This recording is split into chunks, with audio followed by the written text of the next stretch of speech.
Vamos a hacer una oración.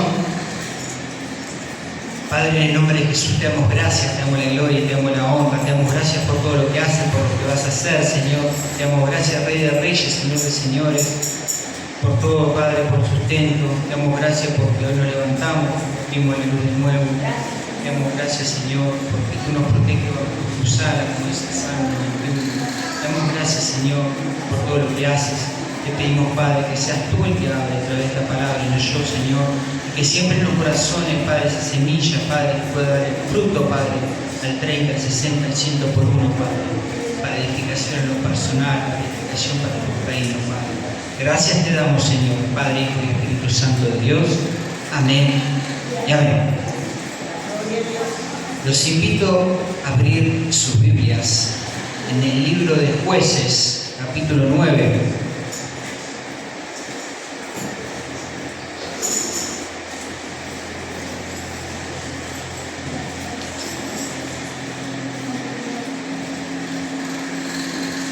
¿Está muy fuerte el micrófono? Sí, ¿no? No está bien. Se escucha bien. ¿No está fuerte? Bien. Jueces capítulo 9, versículo 22.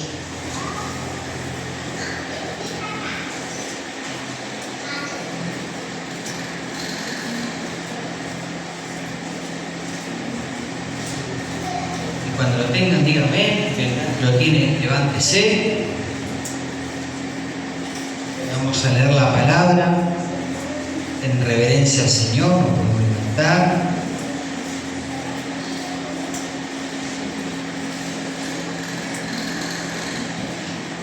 ¿Podemos empezar?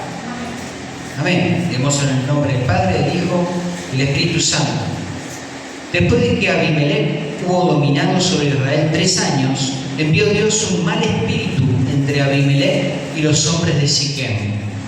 Y los de Siquem se levantaron contra Abimelech para que la violencia hecha a los 70 hijos de Jeroboam y la sangre de ellos recayera sobre Abimelech, su hermano, que los mató, y sobre los hombres de Siquem, que fortalecieron las manos de él para matar a sus hermanos.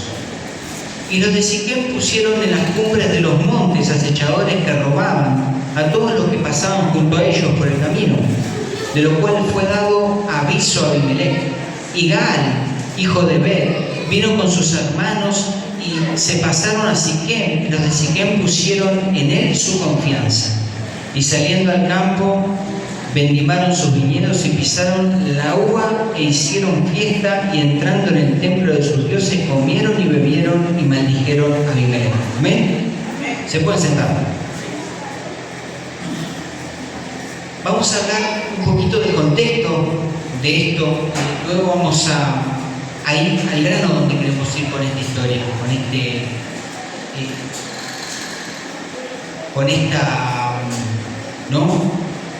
este desarrollo. Dice la palabra que hubo un juez en Israel que se llamaba Gedeón. Con este juez muere. Y otra vez los hijos de Israel, y como lo dice la palabra, dice que se prostituyen otra vez tras los Baales. Ese es el contexto, no es lo que leímos. Pero el que lo puede leer es del 8, cuando llegue a su casa, ¿no? Más o menos del 8, Jueces 8, 29, hasta donde leímos nosotros. Ese es el contexto. Gedeón muere. Una persona ya grande muere. Y Gedeón, habíamos hablado que había librado a Israel de los madianitas. ¿Recuerdan? De los madianitas, lo que eran como langostas. ¿Recuerdan eso? Bueno, Gedeón había librado al pueblo de Israel con la mano de Dios, no por voluntad de hombre, sino porque Dios puso a Gedeón para libertar a Israel. Ahora, ¿qué pasa de nuevo? Se muere Gedeón y el pueblo se olvida de nuevo de Dios. El pueblo se olvida de que en diversas oportunidades lo había librado de manos de pueblos enemigos. Había puesto primero como juez a Otoniel, a otro juez, Eod, creo que se llamaba, luego a Débora y a Gedeón, y juez tras juez el pueblo caía en lo mismo, caía en idolatría. Dice que esta persona, que es Gedeón, tuvo 70 hijos. No perdió el tiempo, ¿no, Pablo? 70 hijos, pero tenía muchas mujeres, dice. Era polígamo. Y esta persona dice que tuvo 70 hijos, es más, tuvo 71. Y dice que tuvo un hijo con una mujer de Siquem, que era una concubina. Y este hijo se llamó Abimelech. Esta persona que vimos en el desarrollo que estuvimos contando. Ahora, ¿qué hace este Abimelech? Esta persona dice que se levanta contra conspira, digamos, contra sus hermanos, contra sus medios hermanos, ¿no? Y va a hablar a la familia de su madre, ahí en Siquem, y habla de que fuese mejor que en lugar de 70 gobernase uno solo. Y entonces le llena la cabeza todo y entonces conspira contra sus hermanos y agarran a los 70 hermanos y los matan en una roca como si fuese un sacrificio de animales. Y dice que este Abimelech, lo que estuvimos leyendo, gobierna durante ¿cuántos años? Durante 3 años. Y dice que Dios le envía un espíritu malo, ¿no? Lo que leímos, envió Dios en el versículo 23 un mal espíritu entre Abimelech y los hombres de Siquem. Y los de Siquem se levantaron contra Abimelech. ¿Se entiende un poco la historia? ¿Cómo fue? Porque no podemos leer 3 hojas de la Biblia, ¿no? Pero más o menos contamos el contexto de lo que fue. Entonces, Abimelech gobierna durante 3 años y Dios envía un espíritu malo sobre Abimelech. Y los hombres de Siquem se levantan contra él. Dice que aparece este hombre Gal y sus hermanos. Gal, hijo de Bet, que había venido con sus hermanos. Supuestamente era un cananeo que se había mudado a la ciudad y incitó al pueblo para que se levantase contra Abimelech. Yo le voy a leer un versículo de la Biblia de las Américas, lo que dice de Jueces 9:23. Un versículo. Pero Dios envió un espíritu de discordia entre Abimelech y los habitantes de Siquem. Procedieron pérfidamente con Abimelech. Este espíritu malo que nombra acá en la Biblia que tenemos nosotros, en Reina Valera, acá en la Biblia de las Américas lo describe como un espíritu de discordia. El espíritu malo es un espíritu de discordia. ¿Y qué significa la discordia? Es un estado o una condición marcada por una falta de acuerdo, una falta de armonía. Implica una falta de armonía que produce disputas entre fracciones o produce también rivalidad. El verbo envió, que se utiliza en este versículo, Dios envió, es enviado para alejar, y en este caso ese espíritu de discordia fue enviado para alejar a Abimelech del pueblo del pueblo de Siquem, de esos hombres de Siquem, que una vez había convencido para matar a sus hermanos para poder gobernar él. ¿Se entiende? La contienda es una palabra muy parecida también a lo que es la discordia, pero no es igual. La discordia es la falta de armonía o desacuerdo, digamos, ¿no? Y la contienda es la manifestación de conflicto. ¿Se entiende? ¿Se entiende o no? La discordia va a haber una falta de armonía. Y la contienda va a ser lo que desata la discordia. Se puede tener discordia sin llegar a la contienda. ¿Está bien? Pero la contienda va a nacer ¿de dónde? De la discordia. Sin contienda no hay discordia, porque la discordia es la falta de armonía, la disputa, es la razón por la que uno discute. Esa es la discordia. En Proverbios 16, 28 dice: el hombre perverso levanta contienda y el chismoso aparta a los mejores amigos. La contienda es el resultado de una discordia. Entonces, el hombre perverso no queda parado en la discordia. El hombre perverso, como decía el Proverbios, el hombre perverso levanta contienda. Levanta contienda, o sea, no se queda en la discordia, sino que va a levantar la contienda. Produce esa pelea, produce ese choque. No queda en la discordia. La contienda es el resultado de esta discordia. En Proverbios 17:1 voy a leer: mejor, dice, es un bocado seco y en paz que casa de contienda y llena de provisiones. Fíjense que es tan importante la paz, que sobrepasa tener cosas en la casa, o bienes materiales, o, como dice, abundancia de comida. Sobrepasa todo eso tener paz.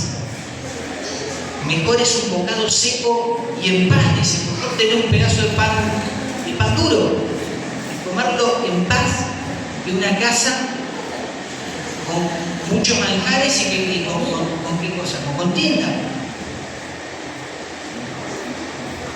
con discordia. ¿De qué sirve tener tantas cosas, tantos manjares, comer de todo y tener una casa llena de discordia, llena de contienda, y no tener la paz? El Señor dijo: la paz os dejo, la paz os doy, no como el mundo la da, sino como yo la doy. ¿Cómo conseguimos esa paz? Porque esto es importante. ¿Cómo conseguimos la paz, esa que nos da Jesús? Ahí en Romanos, capítulo 5, versículo 1, nos dice: justificados por la fe, tenemos paz para con Dios por medio de nuestro Señor Jesucristo. Por medio de la justificación que procede por la fe que tenemos en Jesús, tenemos paz para con Dios. ¿Se entiende? El apóstol Pablo habla en Corintios, ahí donde está la institución, cerca de la institución de la Cena del Señor, dice que es necesario que haya contienda, que haya disensión, dice, pero es como una contienda, para que se haga manifiesto los que son aprobados y los que no. ¿Qué quiere decir? Que cuando haya una discusión es necesario. Este era el caso de Corintios, pero no quiere decir que en todas las iglesias tiene que pasar lo mismo, ¿no? Pero en caso de que haya alguien que no sea aprobado, va a levantar esa contienda para contender contra el hermano. ¿Se entiende? Entonces, una cosa importante que leímos ahí por Romanos 5:1, que somos justificados por la fe y tenemos paz para con Dios por medio de nuestro Señor Jesucristo. Porque antes que había un velo entre el lugar santo y el lugar santísimo, y se tenía prohibido pasar para aquel lado. Ahora el velo fue rasgado. Ese velo es el cuerpo de Cristo. Ese velo simboliza el cuerpo de Cristo, que fue rasgado y molido para que nosotros podamos tener comunión para con Dios y paz para con Dios. Porque no podíamos tener paz antes, porque con los pecados que tenía el hombre, con los pecados que teníamos, que tenemos, que llevamos encima, no podíamos tener paz para con Dios hasta que hubo un sacrificio perfecto. Ese sacrificio se llama Jesucristo. Es el Señor que predicamos, el que nos salvó. Ese sacrificio hizo que se rompa el velo y podamos entrar al lugar santísimo y tener comunión para con Dios y tener la paz para con Dios. Cada vez que nosotros pidamos perdón, Él nos perdona. Para cada vez que nosotros tengamos que perdonar, también tenemos que perdonar, porque si no, no funciona. Pero manteniendo el perdón, podemos entrar a ese lugar santísimo y tener comunión para con Dios y tener paz con Él. Amén. Vamos a leer un versículo, lo que dice en Colosenses 1.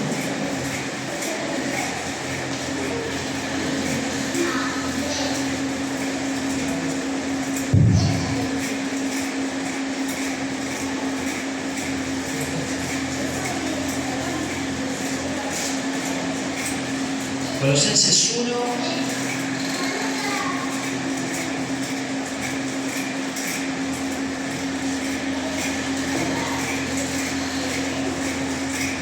versículos 19 y 20.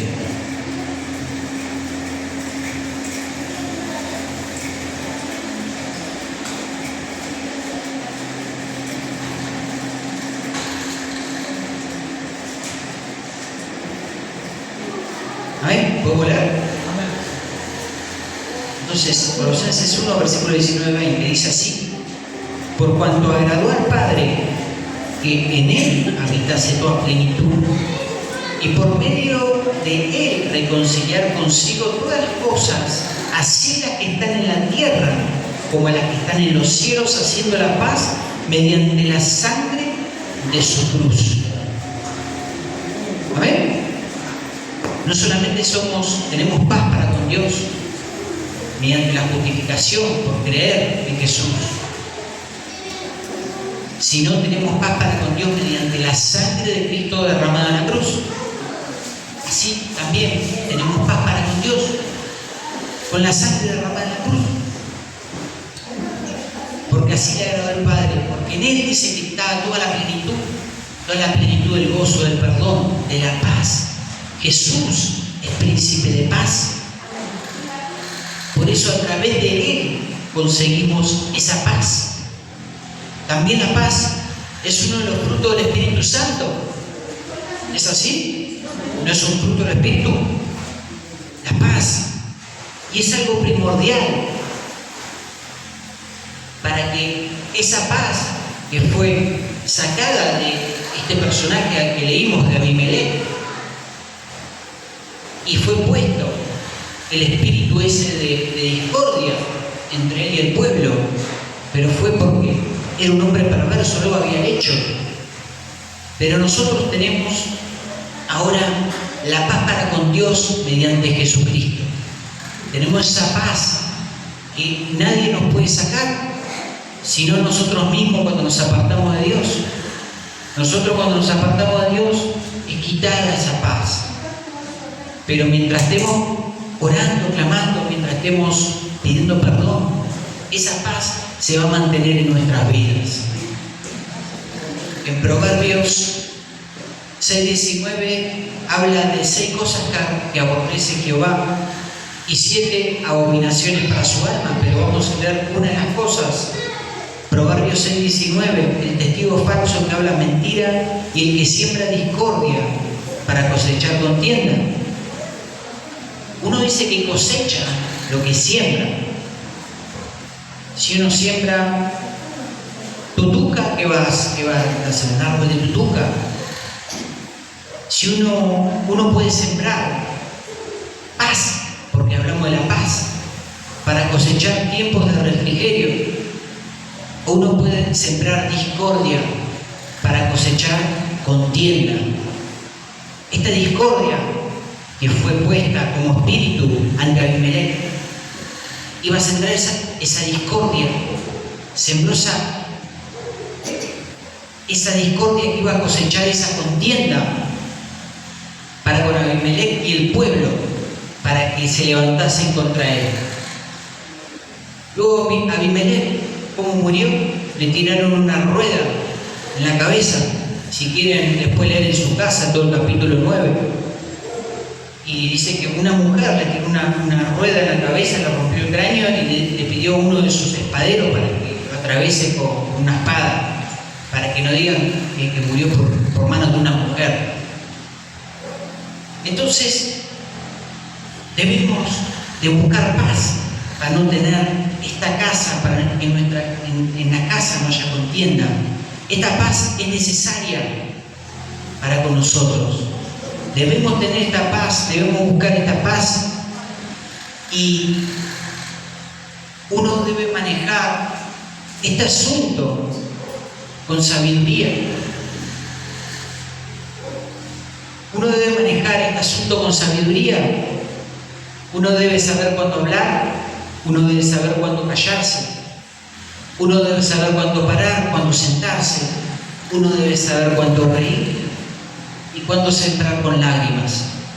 Uno debe saber cuándo debe hacer las cosas y cuándo no, pero para eso debemos tener sabiduría.